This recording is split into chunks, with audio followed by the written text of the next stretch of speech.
제가 본문을 봉독합니다. 믿음으로 아브라함은 부르심을 받았을 때에 순종하여 장래의 유업으로 받을 땅에 나아갔세 갈 바를 알지 못하고 나아갔으며 믿음으로 그가 이방의 땅에 있는 것 같이 약속의 땅에 거류하여 동일한 약속을 유업으로 함께 받은 이삭 및 야곱과 더불어 장막에 거하였으니 이는 그가 하나님이 계획하시고 지으실 터가 있는 성을 바랐음이라. 믿음으로 사라 자신도 나이가 많아 단산하였으나 잉태할 수 있는 힘을 얻었으니 이는 약속하신 이를 미쁘신 줄 알았음이라. 이러므로 죽은 자와 같은 한 사람으로 말미암아 하늘의 허다한 별과 또 해변의 무수한 모래와 같이 많은 후손이 생육하였느니라. 이 사람들은 다 믿음을 따라 죽었으며 약속을 받지 못하였으되 그것들을 멀리서 보고 환영하며 또 땅에서는 외국인과 나그네임을 증언하였으니 그들이 같이 말하는 것은 자기들이 본향 찾는 자임을 나타냄이라. 그들이 나온 바 본향을 생각하였더라면 돌아갈 기회가 있었으려니와 그들이 이제는 더 나은 본향을 사모하니 곧 하늘에 있는 것이라. 이러므로 하나님이 그들의 하나님이라 일컬음 받으심을 부끄러워하지 아니하시고 그들을 위하여 한 성을 예비하셨느니라. 아멘. 사실은 현대가 되면서 양반 상놈이 없어졌죠. 그럼에도 요즘 명가라는 말들을 많이 써요. 특히 요즘은 그 맛집 얘기할 때 명가라는 말을 많이 하죠. 한우 명가, 뭐 커피 명가. 그래서 명가가 너무 상업적으로 사용되고 있는데 얼마 전 종편에서 끝난 스카이캐슬인가 하는 드라마가 언론에 자주 나오더라고요. 저는 이 드라마 한 번도 본 적이 없는데 언론에 나온 거 보다가 또 이번 설교 준비하면서 한번 스카이캐슬 들어가 봤더니 그 내용이 상위 0.1% 사람들 이야기라고 그래요. 이게 1회에는 시청률이 1%였는데 후반에서는 22.8%인가 아마 지상파 제외하고는 최고의 시청률을 깼다고 그래요. 저는 그 정도로 이게 유명한 드라마인 줄 몰랐습니다. 제가 검색으로 치고 들어가 봤더니 이 스카이캐슬에 대해서 이렇게 정의를 했어요. 대한민국 상위 0.1%가 모여 사는 스카이캐슬 안에서 남편은 왕으로 제 자식은 천하제일 왕자와 공주로 키우고 싶은 명문가 출신 사모님들의 처절한 욕망을 샅샅이 들여다보는 리얼 코믹 풍자 드라마 이렇게 정의가 되어 있습니다. 그러니까 아마 여자들 치맛바람 얘기가 좀 나오는 것 같아요. 그죠? 그래서 이 드라마가 3대째 의사 가문을 이른바 명가를 만들기 위해서 쓰는 사람들 이야기라고 합니다. 근데 정말 명문가는요, 상류사회하고도 다르고요. 상류사회에 얼마나 내면적으로 추잡한 일들이 많이 있습니까? 또 금수저도 아니죠. 우리가 신문에 금수저들의 모습이 뉴스가 된 것들을 종종 보는데 대를 이어서 재벌이 이어지고 대를 이어서 법관 또는 법조계 인물이 이어지고 대를 이어서 교육자가 되고 대를 이어서 의사가 되고 이런 거 우리가 되게 명문이다. 또 신앙적으로는 대를 이어서 믿는 집안, 대를 이어서 장로들이 나오고 대를 이어 목사들이 나올 때 믿음의 명가다. 그렇게도 얘기를 하죠. 그러나 정말 이게 명문가인가 하는 거죠. 진짜 명가가 뭔가 하는 것을 오늘 저는 성경 말씀을 가지고 한번 살펴보려고 합니다. 성경에 나오는 최고의 명문가는 일단 세상적으로 볼 때 다윗의 가문입니다. 그럼 다윗의 가문은 다윗이 왕이었고 그 아들 솔로몬도 왕이었고요. 솔로몬 아들 르호보암 때에 남과 북이 갈라져서 다윗의 자손은 남유다의 왕들이 되죠. 남유다의 왕들이 19명이었어요. 그러니까 다윗과 솔로몬을 치면 21명의 왕이 나온 가문이 다윗의 가문입니다. 마치 이씨 왕조처럼 다시는 아니지만 하여튼 다윗의 자손들이 계속 왕을 했어요. 21명의 왕을 배출한 가문. 대단한 가문이죠. 더군다나 메시아가 다윗의 가문에서 왔어요. 그렇죠? 그러니까 이만한 가문이 성경에서 다윗의 가문을 찾아볼 수 같은 그 가문을 찾아볼 수가 없습니다. 근데 이 다윗의 가문이 겉으로는 화려해 보이지만 내면을 들여다보면요, 사실은 그렇지 않습니다. 여러분, 다윗은 일단 논외로 하고 솔로몬부터 보면 솔로몬이 처음에는 참 출발이 좋았지만 여러분 잘 아시다시피 마지막에는 우상 숭배하고 결국 하나님과 완전히 멀어진 상태에서 그가 인생을 마무리하게 돼요. 그 아들 르호보암도 믿음이 없는 왕이었고, 뒤로 나오는 19명의 모든 왕들 중에서 남유다 왕 중에서 인정받은 왕이 5명밖에 없고 12명의 왕들은 아주 악하고 우상 숭배를 했던 왕들이었어요. 북이스라엘의 왕들은 물론 말할 것도 없이 하나님의 마음에 든 왕이 하나도 없었죠. 그러니까 대대로 왕을 차지했던 명가였지만 내면으로 보면요, 하나님 앞에 결코 믿음의 명가라고 할 수 없는 것이 다윗의 가문이다. 우리가 그렇게 볼 수 있어요. 그러니까 겉으로 보면 명문가지만 들여다보면 그렇지 않은, 여러분 그러한 명가들이 많습니다. 우리가 찰리 채플린이 인생을 멀리서 보면 희극이지만 가까이서 보면 비극이다, 그런 말을 했어요. 되게 멀리서 보면 믿음 있는 사람인데, 멀리서 보면 믿음의 가문인데 가까이서 보면 믿음이 없는 정말 문제투성이의 믿음의 사람이나 가문들이 얼마나 많은지 모릅니다. 그래서 다윗의 가문은 제가 볼 땐 일단 제외를 시키고, 그러면 그 다음에 나오는 게 여러분 아브라함의 가문입니다. 아브라함의 가문. 아브라함 이야기는요, 창세기에 나오죠. 여러분 창세기 11장에 보면 노아 방주 이후에 셈의 후손들의 목록이 쭉 나오는 가운데 11장 마지막에 아브라함의 이름이 나오고 12장부터 본격적으로 아브라함의 삶이 시작돼서 아브라함과 이삭과 야곱, 요셉까지의 이야기가 창세기 50장까지예요. 그러니까 창세기 11장부터 창세기 50장까지가 아브라함의 가문 이야기입니다.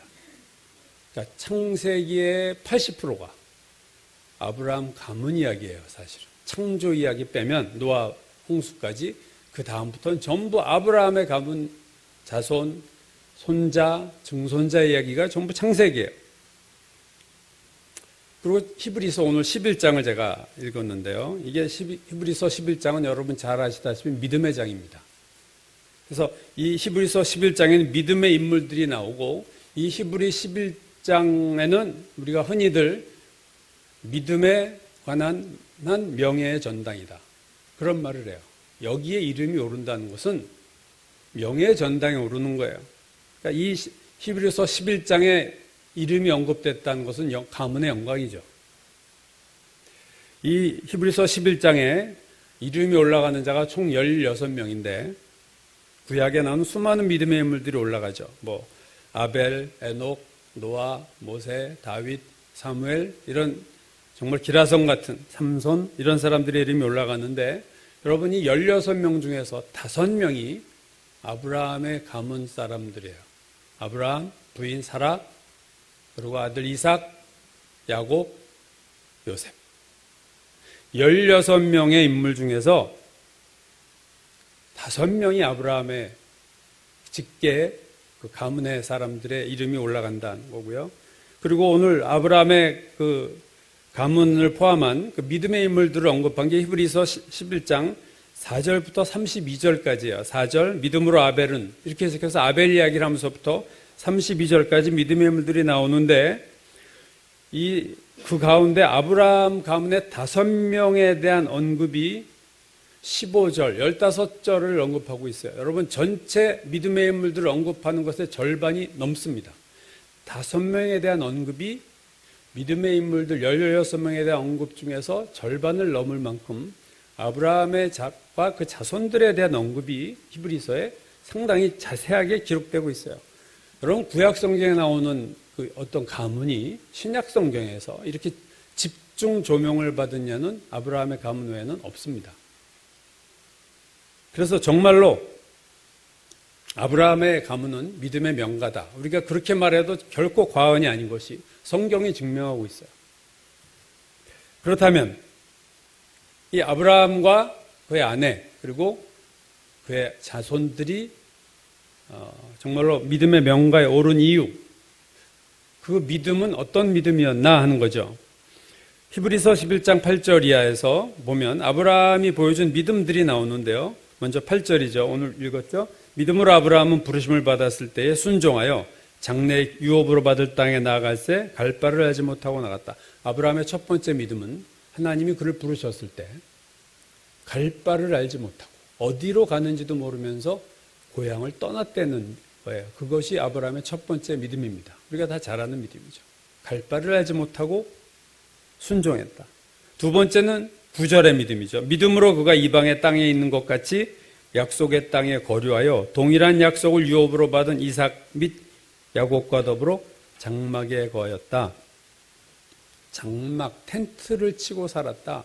가나 약속의 땅에 드디어 이제 고향을 출발해서 드디어 하나님이 주시고자 하는 땅에 도착했음에도 불구하고 거기서 집을 짓고 성을 쌓고 산 게 아니라 장막 속에 텐트를 치고 살았다는 것이 아브라함의 두 번째 믿음입니다. 세 번째는요, 11절 이하인데 사라의 믿음이면 사실 아브라함과 사라의 같은 믿음이죠. 11절 믿음으로 사라 자신도 나이가 많아 단산하였으나 잉태할 수 있는 힘을 얻었으니 이는 약속하신 이를 미쁘신 줄 알았음이라. 즉 이삭을 약속의 자녀를 기다린 믿음, 그게 아브라함의 세 번째 믿음이었어요. 그리고 마지막 네 번째 믿음 17절 아브라함은 시험을 받을 때에 믿음으로 이삭을 드렸으니 그는 약속들을 받은 자로 돼 그 외아들을 드렸느니라. 이삭을 모리아산에서 바친 사건. 그러니까 아브라함의 믿음이 네 가지죠. 처음 부르실 때 하나님이 갈 바를 알지 못하고 믿음으로 그냥 떠난 거예요. 다 고향을 다 버리고 떠난 그 믿음. 그리고 드디어 약속의 땅에 도착했는데도 거기서 장막을 치고 살았던 믿음. 그리고 세 번째는 그 하나님 주시겠다고 한 아들을 이제 아이 낳을 수 있는 때가 지났음에도 불구하고 끝까지 기다려서 100세의 아들을 얻은 믿음. 그리고 마지막 네 번째 믿음은 그렇게 귀하게 몇십 년을 기다려서 얻은 아들을 하나님이 제물로 드리라고 했을 때 하나님 앞에 드렸던 믿음. 그래서 아브라함의 삶은요, 처음 하나님을 만났을 때부터 마지막까지 믿음에서 믿음으로 점철되고 있음을 알 수 있습니다. 네 가지의 믿음이에요. 여러분, 이 네 가지의 믿음 중에서 쉬운 것은 하나도 없어요. 여러분 생각해 보세요. 여러분이 아무런 뭔가 예측도 안 되는 상황에서 하나님이 나를 믿고 따르고 발걸음을 내디더라 할 때 여러분이 나가실 수 있나요? 하나님이 축복해서 뭐 받은 거 얻었는데 그거 다 미련 두지 말고 땅에다가 집 짓고 그런 거 사지 말고 너 이렇게 장막 치고 미련 없이 살아라 할 때 순종하기가 쉬운가요? 불가능한 인간의 생물학적으로는 아이를 낳을 수 없는 상태에서 아이를 줄 거야라는 그 말씀을 믿고 끝까지 아들을 바라고 아이를 바라고 기다리는 믿음이 여러분 쉬운 믿음이 아닙니다. 특히 마지막 믿음은 그렇게 해서 달라고 한 것도 아니라 주시겠다고 해서 기도해서 얻었는데 또 갑자기 이걸 내놓으라고 하신 하나님에게 있는 정 다 들여놓은 아들을 하나님 앞에 드리는 믿음. 여러분 네 가지의 믿음 중에서 범인은 보통 사람은요 그 중에 하나도 순종하기 어려운 거예요. 그걸 아브라함은 그 네 번을 다 믿음으로 넘어갔다. 믿음으로 하나님 앞에 나아갔다. 아브라함은 참 믿음의 시험이 많았어요. 테스트를 하나님이 많이 하셨고 마지막 시험이 아들 이삭 바치는 거였죠. 그래서 창세기에 보면 이제야 내가 진심으로 나를 경외하는 줄 알겠다. 마지막 테스트를 통과했을 때 하나님 주신 말씀이었습니다. 아브라함은 이렇게 믿음의 테스트 시련이 많았지만 그 아들 이삭은요. 성경에 보면 평탄했어요. 되게 이렇게 믿음의 시련을 많이 겪은 부모 밑에 있는 자녀는 참 복을 받을 때가 많아요. 이렇게 특별하게 뭘 잘하는 것도 없는데 하나님이 평안한 삶을 주신 게 이삭입니다. 그래서 이삭은 특별히 물론 애굽으로 내려가고 한 사건이 있었지만 특별한 어려움이 없었어요. 야곱은 어떻습니까? 야곱은 참 험한 인생을 살았어요. 속이고 속고.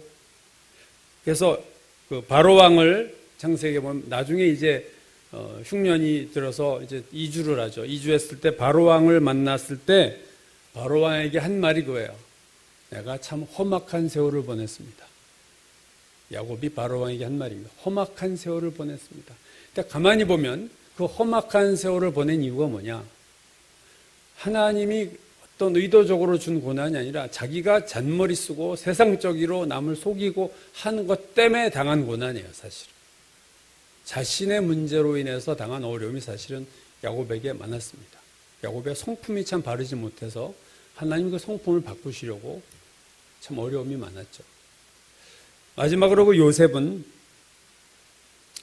어렸을 때 형들에게 시기 질투를 받아서 애굽의 노예로 팔리고 고생을 많이 했습니다. 참 어린 나이에 노예로 팔리고 노예 상태에서 또 보디발의 아내 사건으로 감옥까지 가고, 그렇지만 그가 당한 고난은 이스라엘을 집단 이주시켜서 큰 하나의 백성으로 만들고자 한 하나님의 섭리 가운데서 이루어진 거기 때문에 사실은 그런 의미에서 요셉은 고난을 당한 거죠. 그러나 어쨌든 아브라함과 같은 시험을 그의 자손들은 받지 않았어요. 그러니까 믿음의 가문을 세우는 것은 참 힘들어요. 아브라함이 얼마나 이 가문을 아브라함은 사실은요, 이방 사람입니다. 그죠? 저기 바벨론에 살고 있던, 요즘으로 하면 이라크 쪽에 살고 있던 사람인데, 하나님 그를 택해서 믿음의 가문을 만드시는데 얼마나 고난이 많았어요. 그래서 한 가문을 세우는 건 이렇게 고난이 많은 거예요. 그러나 그 후손들은요, 세울 필요는 없는데 유지를 해야 되는 거죠. 그죠? 유지해야 되는 믿음이 또 필요합니다. 아브라함, 이삭, 야곱, 요셉 4대로 이루어지는 이 믿음의 세대는 아브라함의 덕이 물론 컸지만 각자는요 다 하나님과의 직접적인 만남이 있습니다. 아브라함의 믿음으로 그냥 놀고 먹질 않아요. 창세기 26장 3절 4절 보면 하나님이 이삭을 이렇게 만나세요. 이 땅에 거류하면 내가 너와 함께 있어 내게 복을 주고 내가 이 모든 땅을 너와 내 자손에게 주리라. 내가 내 아버지 아브라함에게 맹세한 것을 이루어 내 자손을 하늘의 별과 같이 번성하게 하며 이 모든 땅을 내 자손에게 주리니 내 자손으로 말미암아 천하 만민이 복을 받으리라. 여러분, 이 약속은 아브라함에게 하셨던 약속이에요. 그 약속을 그 아들과 재갱신을 하세요, 하나님이. 그러니까 아브라함의 하나님으로만 살게 하지 않고 이제는 이삭의 하나님이 되시는 거예요. 1대1로 만나시죠. 그래서 아브라함에게 에베에게 한 약속을 내가 너에게 다시 얘기하겠다. 똑같은 약속을 하늘의 별과 같이 땅의 모래같이 이 얘기를 또 하세요. 야곱에게도 창세기 28장 13절 돌베개 베고 잤던 형 에서프에 도망갔던 때 천사들의 사닥다리 때 나온 얘기죠. 또 본즉 여호와께서 그 위에 서서 이르시되 나는 여호와니 너희 조부 너희 할아버지 아브라함의 하나님이요 너희 아버지 이삭의 하나님이다.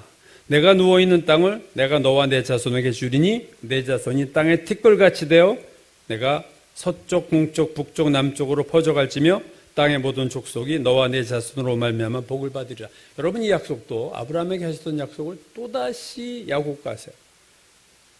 그러니까 이 의미가 뭐냐면 하나님의 명문의 가문이 되기 위해서는요 제1대만 잘해야 되는 게 아니라는 얘기예요.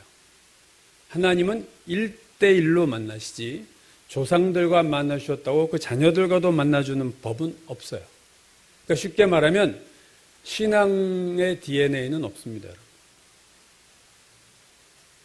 믿음의 가문에서 태어나도 죄의 DNA는 있어도 믿음의 DNA는 원래 없는 거예요. 하나님과 본인의 관계는 제로 베이스에서 시작하는 겁니다. 1대1로 시작하는 거예요. 목사의 자녀도 선교사의 자녀도 성자의 자녀도 죄의 유전자를 갖고 태어나서 죄인으로 태어나요. 아무리 믿음의 가문에 있어도 그래요. 그러므로 태어난 자녀는 믿음의 가문에서 태어났다 할지라도 하나님과 처음부터 시작해야 돼요.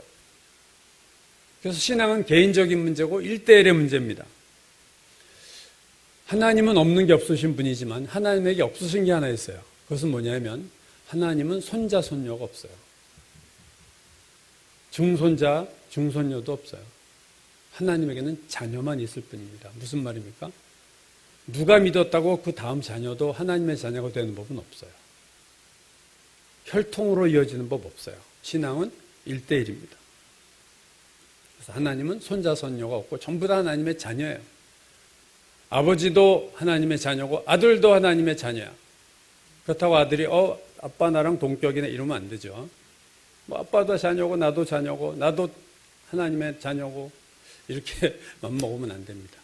그러나 본질적으로 신앙은 하나님과 나서의 1대1의 관계예요. 그래서 우리가 얼떨 때 믿음의 가문에 있는 자들의 약점은 방심할 수 있다는 거예요. 부모가 열심히 믿었고 몇 대째 예수를 믿고 있고 아버지가 목사고 아버지가 대대로 장로했어. 나는 묻어서 가겠지. 묻어서 갈 일 없어요. 다시 시작해야 돼요. 하나님과 새롭게 시작해야 돼요. 육신의 부모가 어떠하냐와 내가 구원받느냐와는 전혀 상관이 없어요. 여러분, 그 대표적인 예가 역대하에서 히스기야, 가장 칭찬받은 히스기야 왕과 그 아들 므낫세의 관계입니다. 므낫세는 가장 악한 왕이었어요. 가장 훌륭한 선왕의 아들이 가장 악한 왕이었어요. 제가 다녔던 감리교에서도, 감리교 모교회라 역사와 전통이 많은 교회인데 그 교회 유명한 김종호 목사라는 분이 있습니다. 아주 그 부흥 강사고 정동교회를 새롭게 일으켰던 뜨거운 성령 받은 목사였는데 그 아들이 정동교회 장로였어요. 제가 다닐 때, 제가 학생부 때 그분이 장로였습니다. 이대 교수였고. 근데 그분이 통일교 간부예요. 참 아이러니컬하, 제가 이해할 수 없어요. 아니, 그렇게 훌륭한 아버지 목사 밑에 어떻게 통일교 문선명이를 재림예수로 믿는 아들이 나올 수 있을까? 어떻게 그렇게 히스기야 같은 정말로 전무후무한 유월절을 지냈던 그 왕 밑에서 하나님이 남유다를 멸망시키고 돌이키지 않으신 이유가 므낫세 때문이다라고 말할 만큼 정말로 가증하고 50년 동안 그것도 오래 왕위를 하면서 남유다를 초토화시켰던 왕이 히스기야의 아들이었다는 걸 여러분 기억하셔야 돼요. 그래서 정말로 이 믿음의 가문이 된다는 거는요, 우리의 노력만으로 되는 것도 아니고 참 이게 어려운 일입니다. 특별히 오늘날 우리 시대에 믿음의 가문을 형성한다는 것은 이전 세대보다 훨씬 어렵습니다. 왜냐하면요, 우리가 아이들하고 함께 있을 시간이 옛날보다 별로 없어요. 이전 시대에는요, 부모와 자식들이 TV도 한 대였어요, 집에. 그죠? TV도 같이 보고. 형제들 잘 때도 한 방에서 많이 잡고. 식사도 한 밥상에서 밥상 머리 교육이라는 말이 있을 만큼 식사를 같이 하고 그런 유대관계가 있었는데 지금은 혼자 다 알아서 TV 각자 보고 밥도 먹는 시간이 서로 바쁘고 다 달라서 주부들이 바쁘죠. 밥상을 여러 번 차려야 돼요. 예를 들면 저녁 밥상 먼저 나갈 사람 먼저 차려주고 얼마나 서로 같이 식사도 못해요. 그렇기 때문에 사실은 가정의 위기고 그렇죠? 믿음의 위기인 시대가 바로 이 시대입니다. 오늘날은 옛날 아브라함 시대나 거기까지 가지 않더라도 우리 시대까지만 해도 정말로 아버지랑 늘 식사를 같이 했던 그 시대가 아니기 때문에 신앙을 자녀들에게 전수하고 그들의 신앙을 케어하기가 정말로 어려운 시대가 됐어요. 그래서 믿음의 가문을 보기가 점점 희소하고 어려워진 시대가 오늘날의 시대가 되고 말았습니다. 그래서 신앙은 1대1로 시작하는 거니까 부모의 신앙이 있다고 내가 신앙인 건 아니에요. 그렇지만 그럼에도 불구하고 믿는 부모 밑에서 태어난 데는 반드시 유익이 있습니다. 그 유익이 뭐냐? 환경적인 유익이에요. 그리고 부모가 할 수 있는 거는 사실은 이거밖에 없죠. 부모가 자녀의 구원과 믿음을 위해서 할 수 있는 일이 뭐냐 할 때 제가 볼 때 3가지예요. 첫 번째는 말씀을 집에서 부지런히 가르치는 거죠. 신명기 6장 6절 7절. 오늘 내가 네게 명하는 이 말씀을 너는 마음에 새기고 먼저 네 마음에 먼저 새기고 두 번째 내 자녀에게 부지런히 가르치며 집에 있을 때든지 길을 갈 때든지 누워 있을 때든지 일어났을 때이든지 이 말씀을 강론해라. 말씀을 가르쳐야 돼요. 우리가 할 수 있는 게 첫 번째가 예배를 통해서 가정에서 자꾸 말씀에 노출을 시키는 거야, 아이들에게. 이게 요즘 어려운 시대가 됐다는 거죠. 그렇죠? 애들 야간 자율학습하고 늦게 와. 중고등학교 때 학원 다녀. 어떻게 뭘 안 쳐서 뭘 할 수가 없어.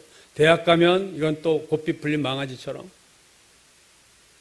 언제 아이에게 이 말씀을 가르칠 새가 있습니까?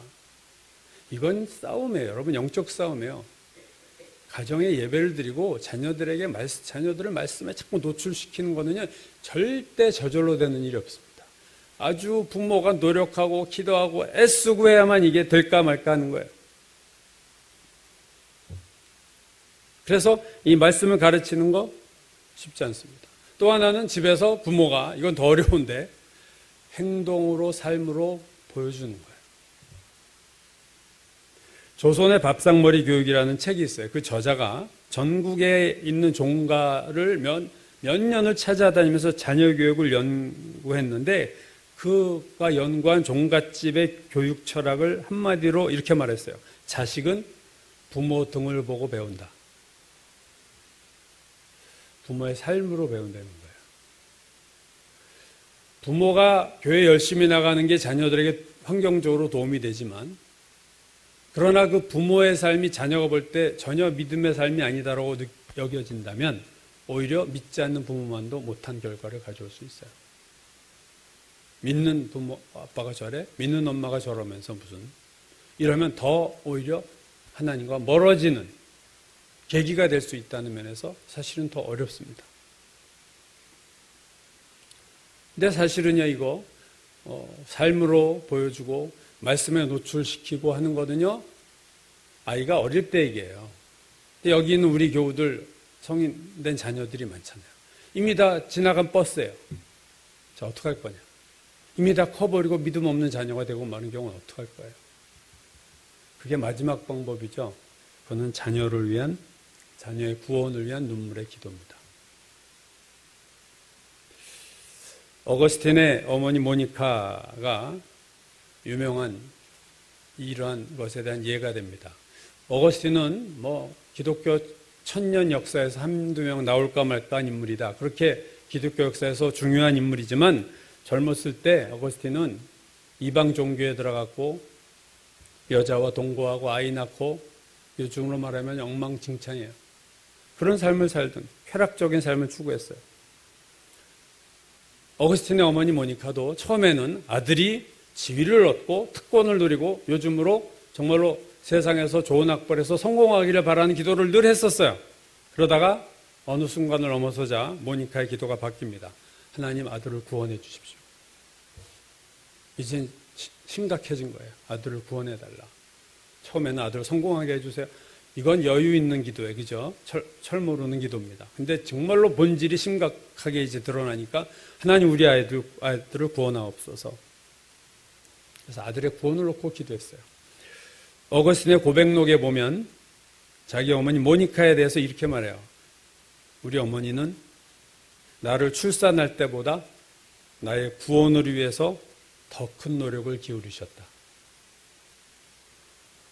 여자가 애 낳는 게 제일 힘들다고 하는데 그것보다 더 큰 노력을 기울였다고 아들이 말할 만큼 엄마의 눈물의 기도가 정말로 대단했다는 것을 알 수 있어요. 그냥 기도했다 정도가 아니라 아들이 볼 때 우리 어머니는 나를 낳을 때보다 더 힘든 고생을 한다고 얘기할 만큼 피눈물 나는 기도를 했던 거예요. 왜? 할 수 있는 게 아무것도 없잖아. 다 장성한 자녀에 대해서 부모가 할 수 있는 일이 뭐가 있어요? 누구 말을 듣겠어요? 다 성인이 됐는데.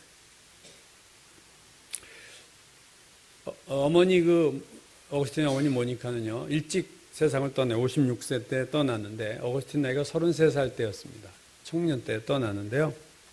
그래서 평소 고향의 남편의 묘비 옆에 자기도 묻어달라. 늘 그렇게 얘기했었는데, 마지막 유언을 모니카가 이렇게 말해요. 내 몸은 어디에 묻어도 좋다. 이제 생각이 바뀐 거예요. 남편 옆에 안 묻어도 좋다 얘기죠. 지금 타양에 와 있어요. 타지에 와 있어요. 내 몸은 어디에 묻어도 좋다. 그 일로 인해서 조금 더 염려하지 말라. 이 고백록에 나오는 얘기입니다. 단 한 가지 너에게 부탁하는데 형제가 있었어요. 어거스틴과 함께. 너희들이 어디에 있든지, 이게 유언이에요. 너희들이 어디에 있든지 주님의 제단에서 나를 기억해다오. 장소를 얘기했죠. 나 아빠 옆에 안 묻어도 좋아.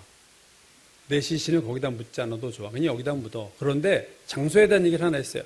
나를 기억할 때 어디서 기억하느냐? 너희가 주님의 제단에서 기억해달라. 이 말은 뭐예요? 너희들 하나님 앞에 나가고 하나님 앞에서 나를 기억하고 추모해달라. 하나님 믿어라. 그게 유언이죠. 저는 그런 생각을 해요. 자녀들에게 어떤 유언을 할지 미리 생각해 두는 것이 참 중요하다고 생각합니다. 그냥 갑자기 우리가 어떻게 될지 모르잖아요. 갑자기 쓰러질 수도 있고 유언 한마디 못하고 갈 수도 있어요. 그때 숨이 붙어 있을 때 해야 될 말, 저는 그걸 반드시 명문화시켜 놓는 게 중요하다고 생각해요. 생각만 한 게 아니라 글자, 토시까지도 딱 써놓고 여차할 경우 얘기하고, 그것보다 더 좋은 거는 평소에 늘 똑같은 말을 자녀에게 해줄 신앙의 말을 여러분 기억하셔야 돼요. 그래서 아이들이 못이 박히도록 우리 아빠가 이렇게 얘기했지, 우리 엄마가 이렇게 얘기했지, 그래서 엄마 아빠가 세상 떠난 다음에 그 말씀을 붙잡을 수 있도록 늘 귀에 못이 박히도록 얘기를 하셔야 돼요. 잔소리라고 해도 좋아요. 지금은 잔소리라고 그러도 나중에는 그 말이 반드시 기억이 납니다. 그래서 중요한 말들에 대해서 우리가 유언을 작성해 놓고 날마다 명절 때만 보게 되면 명절 때 그 얘기를 하는 거예요. 추석 때 얘기하고 구정 때 얘기하고 올해도 얘기했으면 내년 구정에도 또 얘기하고 계속 그렇게 하면 그들이 언젠가, 그죠? 그 말을 기억하고, 오늘 모니카의 얘기도 그 얘기 아니야. 너희가 나를 하나님 앞에서, 제단 앞에서 기억해달라. 그래서 어거스틴 이 유언을 잊지 않고 그 하나님 앞에 돌아옵니다. 금수저 집안은 있어도 상류사회는 형성되고 개천에서 용이 안 난다고 그래요. 용이 명가죠. 성공한 가문을 우리가 용이라고 얘기하는데 이제는 신분 상승이 어려워지는 점점 세상이 되고 말았습니다. 상류사회는 있지만 정말 명문가 찾기가 어렵습니다. 대대로 예수 믿는 가정은 있고 대대로 목사나 대대로 장로인 가정들도 적지 않지만 진정한 신앙의 명문가는요, 그냥 그렇다고 명문가라고 말할 수는 없는 거예요. 마치 다윗의 가문이 명문가 같지만 내용 적어 들어가면 불신의 왕들이 그냥 싸고 셌어요. 우상 숭배하고 악을 행하고 다 믿는 집안이야. 요즘으로 하면은 다 믿는 집안이고 다 왕이니까요. 대통령 대대로 한 거예요.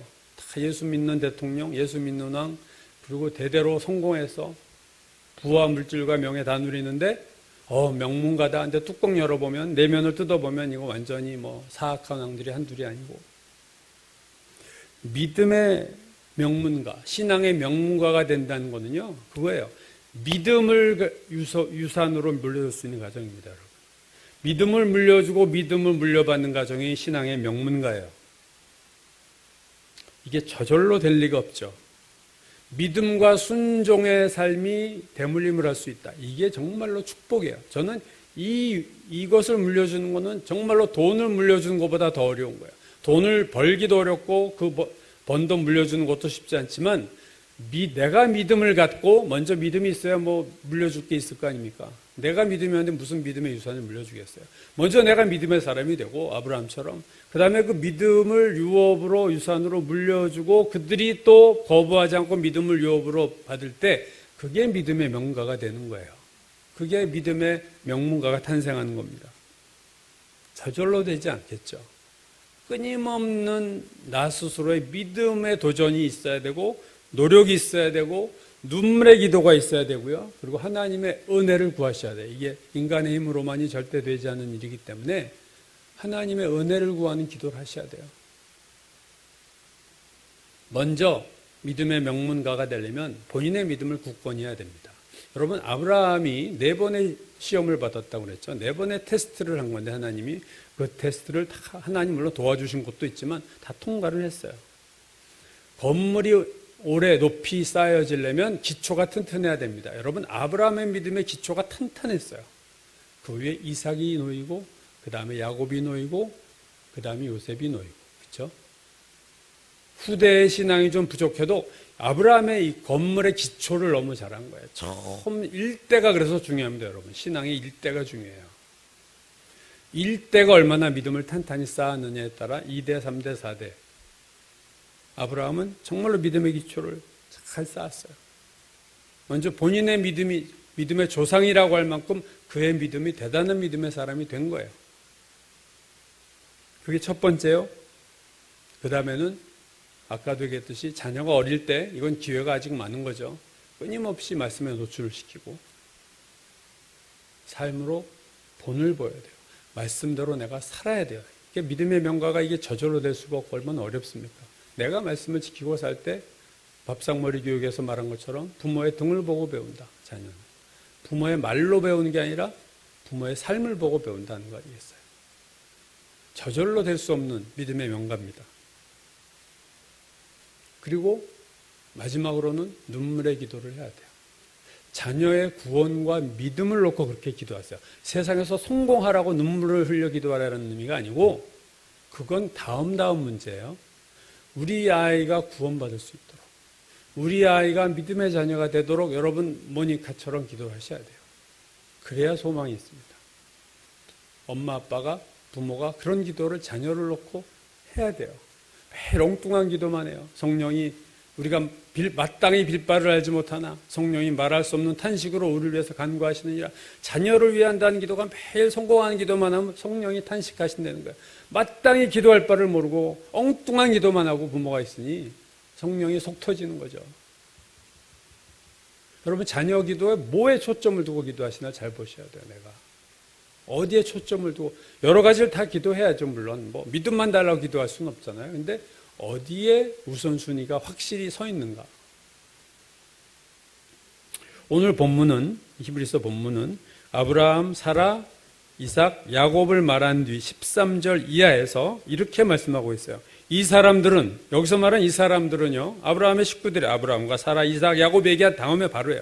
이 사람들은 아브라함의 가문은 다 믿음을 따라 죽었으며 약속을 받지 못하였으되 그것들을 멀리서 보고 환영하며 또 땅에서는 외국인과 나그네임을 증언하였으니 그들이 누구예요? 아브라함의 가문이 이같이 말하는 것은 자기들이 본향 찾는 자임을 나타냄이라. 15절 그들도 아브라함의 가문이죠.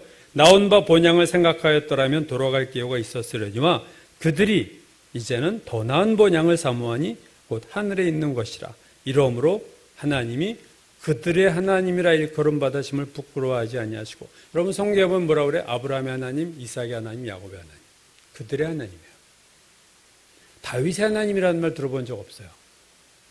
근데 성경은 아브라함의 하나님, 이삭의 하나님, 야곱의 하나님. 그들의 하나님이라 일컬음 받으심을 부끄러워하지 아니하시고. 여러분 그렇지 않겠어요? 훌륭한 자녀를 두면 그 누구의 엄마야 누구의 아빠 말이 얼마나 자랑스러워요. 하나님이 아브라함의 하나님이라는 소리를 듣기를 좋아하셨다는 거예요. 이삭의 하나님, 야곱의 하나님, 좋아. 나 그 소리 듣고 싶어. 그게 하나님이라는 거예요.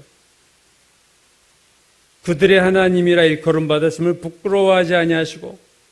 어떤 사람은 아무개의 하나님 하면 하나님 부끄러워하시는 자녀가 있나 봐요. 그죠? 여러분 이름에 하나님 하면 하나님이 어떻게 생각하실 것 같으세요? 나 그렇게 안 불렸으면 좋겠어. 그러실 것 같아요. 그래, 나야 바로. 그게 나야. 하나님 그러실 것 같아서. 그들의 하나님이라 일컬음 받으시면 부끄러워하지 아니하시고 뭐예요? 그들을 위하여 한 성을 예비하셨느니라. 한 성을 어디다 예비하셨을까요? 하늘에. 여러분 그들은 아브라함과 사라와 이삭과 야곱을 포함한 겁니다. 이들의 공통점인 거죠. 오늘 13절부터 16절까지는 그 가문의 공통점입니다. 공통점이 뭔가요? 그들은 하늘의 소망을 두고 살았어요. 그렇죠? 그들은 약속을 받지 못하였지만 13절 멀리서 보고 환영하며 땅에서는 외국인과 나그네임을 증언했다. 이 땅에서 외국인이다. 이 땅에서 나는 나그네다. 그 말은 뭐예요? 나는 하늘의 사람이야. 그들이 이같이 말하는 것은 자기들이 본향 찾는 자다. 본향이 어디예요? 그들이 나온 바 본향을 생각하였더라면 돌아갈 기회가 있었으려니와 이 땅의 고향은 돌아갈 수 있었지만 그들이 이제는 더 나은 본향을 사모하니 곧 하늘에 있는 거다. 하늘에 있는 본향을 사모하는 그들의 아버지라 하나님이라 일컬음 받으심을 부끄러워하지 않으셨다는 거예요. 하늘의 소망을 둔 자의 하나님이라고 불림받는 것을 하나님이 기뻐하셨다는 거예요. 그들의 공통점은요, 아브라함과 사라와 이삭과 야곱 요새까지 물론 포함돼서 그들의 공통점은 하늘의 소망을 가진 자들이었습니다. 그들이 하늘의 소망을 가졌다는 증거가 뭐예요? 9절과 10절입니다. 믿음으로 그가 이방의 땅에 있는 것 같이 약속의 땅에 거류하여 동일한 약속을 유업으로 함께 받은 이삭 및 야곱과 더불어 장막에 거하였으니, 텐트 치고 살았으니 이는 그가 하나님이 계획하시고 지으실 터가 있는 성, 이 성은 아까 말했듯이 하늘의 성입니다. 그 성을 바랬습니다. 아브라함 가문의 공통점은요, 텐트를 치고 살았어요. 성을 짓지 않고 살았어요. 이 땅의 성을 원하지 않고 하늘의 성을 원했어요. 그래서 하나님이 하늘의 성을 준비하셨다. 창세기에 보면 아브라함의 말년에 사라가 죽죠. 죽었을 때 가나안 땅에서 아내를 묻을 땅이 한 평도 없었어요. 그 말은 아브라함이 땅을 안 샀다는 거예요. 여러분, 다른 사람 같으면요, 야, 하나님이 가나안의 땅을 주셨지 그 땅을 있는 돈 다 털어서 샀을 거예요. 땅을. 아마 소돔 고모라 들어간 롯 같으면 아마 돈 있는 거 다 땅 샀을 거예요. 소돔 성을 천사가 나가라 했을 때 롯이 머뭇머뭇한 이유가 소돔에 두고 온 재물, 그거 가져올 수도 없고, 거기다 사둔 땅을 띄울 수도 없고, 시험 감독 들어가면 책상에 커닝페이퍼 만들어내는 자리 이동시키면 들고 움직여요, 이렇게. 뒤에서 이쪽 줄에서 이거 다 써놨는데 줄을 바꿔놓으려니까 뒤에서 책상을 들고 낑낑대고 여학생이 힘도 없이 땅을 어떻게 뛰어가지고 갈 거예요, 지금. 그러니까 머뭇머뭇하다가 결국 롯의 아내가 뒤돌아보다 소금기둥 됐잖아요. 여러분, 이 땅을 많이 세상에서 땅을 많이 산 사람이 하늘의 소망 갖기는 정말로 좀 어렵다고 생각해요. 땅을 많이 안 가져봐서 모르겠지만, 그렇지 않겠어요? 땅 또 샀어. 여기다 또 샀어. 떠날 때, 어우, 그 땅을 살수록 땅에 애착이 생기지 않겠어요? 땅을 더 많이 갈수록 이 세상 애착이 더 많아지지 않겠어요? 아브라함은 땅이 한 평도 없었다. 이삭도 야곱도 장막 속에서 살았어요. 반면에 롯은 성에서 집 짓고 살았습니다. 아브라함의 가문과 다윗의 가문을 비교해 보세요. 아브라함의 가문은 하나님 앞에 정말로 믿음의 명문가가 됐는데 왜 다윗의 자손들, 다윗의 가문은 그렇게 못했을까 보면 아브라함의 자손들은요, 장막에 살았고 다윗의 자손들은 왕궁에 살았어요. 왕궁에 살면서 믿음의 가문이 된다는 건 정말로 어렵습니다. 여러분, 솔로몬이 말년에 망하게 되죠. 신명기에서 하나님이 왕이 해야지 말아야 될 것 조건 중에서 솔로몬이 다 어겼어요. 신명기에서 모세에게 하나님이 그랬어요. 왕은 병거를 많이 두지 말고 재물을 많이 두지 말고 여자를 많이 두지 말아라. 근데 솔로몬은 여자를 많이 두고 1000명 이상의 여자가 있었어요. 그죠? 여자를 많이 두고 애굽에 병거를 가지러 가서 가져왔고 금과 은과 재물 많은 건 말할 수도 없고 결국 무너지잖아요. 솔로몬이. 왕궁에 살면 무너지는 게 인간입니다. 여러분에게 하나님이 물질 축복을 많이 주길 원하실지 모르지만 그렇게 주신 후에 여러분이 그것을 믿음의 가문을 믿음을 지키고 살 수 있는가 한번 생각해 보세요. 나는 믿음이 더 좋아져. 하나님이 축복하시면 난 믿음이 더 좋아져. 그런 분 있나요? 말로는 그렇게 할 수 있어요. 그러나 그런 사람은 정말로 눈 씻고 봐도 없습니다. 다윗의 가문이 결국은 믿음의 가문이 되지 못한 이유는 그들은 왕궁에서 살았어요. 권력과 부와 명예와 호화로운 삶을 그리고 자기 마음대로 할 수 있는 권한을 가지고 거기서 믿음의 가문이 나오기는 어렵죠. 그러나 아브라함과 그의 자손들은 장막 속에서 살았다. 그리고 소망이 어디 있었다는 얘기야? 하늘에만 있었다. 참 놀라운 얘기입니다. 우리부터 몇천 년 전에 살았던 인물이 한 4000년 전의 인물인데 지금부터 그들이 하늘의 소망을 두고 살았어요. 아들도 손자도 중손자도.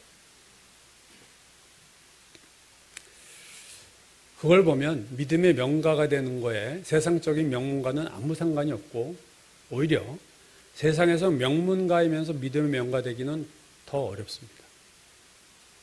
내가 세상에서 하나님이 축복으로 주신 것이 많을수록 믿음의 명가 되기는 더 어려워요. 그래서 바울이 그랬잖아요. 내가 모든 것을 다 해로 여긴다. 이전에는 나에게 이익이 되고 유익이라고 생각했던 것을 예수 그리스도로 한 다음부터 다 해로 여기고 손해, 영어에서 로스라는 단어 쓰다고 그래서 손실 처리를 하는 거예요. 나에게 축복받은 게 다 나에게 로스야, 손실이고 그것이 배설물과 같다. 여러분, 하나님이 우리에게 준 많은 것들이 나로 교만하게 하고 내가 하나님 앞에 겸손해지기 어렵게 만든 일이 얼마나 많은지 몰라요. 많은 축복받을수록 그걸 털어내고 낮은 자리로 내려가는 싸움이 너무나도 오래 걸리고 시간이 걸리고 힘들어요. 내게 주신 게 별로 없을 때는요, 낮아지는 게 어렵지 않습니다. 여러분. 인류대학 나오고 재산도 많고 좋은 가문에서 살수록 겸손해지는 거는요, 엄청난 노력을 하지 않으면 안 되고 노력해도 안 되는 게 겸손이에요. 그래서 하나님이 고난을 주실 때 그때 사람이 저절로 겸손해지는 거예요. 저절로. 그래서 우리에게 고난이 오는 이유가 다 그렇습니다. 스스로 겸손해지기라는 건 정말 어려워요. 하나님께 축복을 해서 축복받은 자가 겸손해지기가 그렇게 어려운 거예요. 그래서 믿음의 명가는 무슨 가문이 좋고 대도로 믿었다고 더 유리할 것도 불리할 것도 없어요. 누구나 믿음의 명가가 될 수 있습니다. 믿음으로 살면 다 믿음의 가문을 이룰 수 있어요. 명가의 특징은, 믿음의 명가의 특징은 아브라함의 가문에서 보듯이 부자일 수 있어요. 아브라함이 부자였어요. 그러나 아브라함은 거기에 아무 가치를 두지 않고 하늘을 바라보고 하늘나라를 소망하며 장막치고 살았다. 이게 믿음의 가문의 공통점입니다. 그들의 소망이 이 땅에 있지 않았다는 거예요. 그래야 변질되지 않습니다. 믿음의 명가는 이 땅에 축복받은 가문이 아니에요. 여러분 착각하지 마세요. 대대로 축복받아서 믿음의 명가야. 그렇지 않습니다. 이 땅에 축복이 없어도 믿음이 있고 자녀에게 믿음의 유산을 물려줄 수 있고 하늘의 소망이 있으면 그게 믿음의 명가입니다. 이 다음에 하나님 앞에서 다 드러날 거예요. 어느 가문이 믿음의 명가인가. 여러분 시간이 지날수록 우리를 살펴보세요. 여러분 믿음이 점점 굳건해지시나요? 아브라함은 시간이 갈수록 믿음이 커졌어요. 이삭을 바치는 믿음은 최고의 절정의 믿음이었습니다. 말년에요. 그걸 초반에 하나님이 시험했으면 아마 아브라함은 시험에 떨어졌을 거예요. 그러나 그의 신앙이 많이 자란 거죠. 그 시험도 넘어갔어요. 믿음의 가문이 되려면 내가 믿음이 점점 커져야 돼요, 여러분. 본인 믿음이 점점 커져야 돼요. 또 세월이 갈수록 점점 소망이 이 땅의 것이 있어서 하늘의 것으로 옮겨져야 돼요.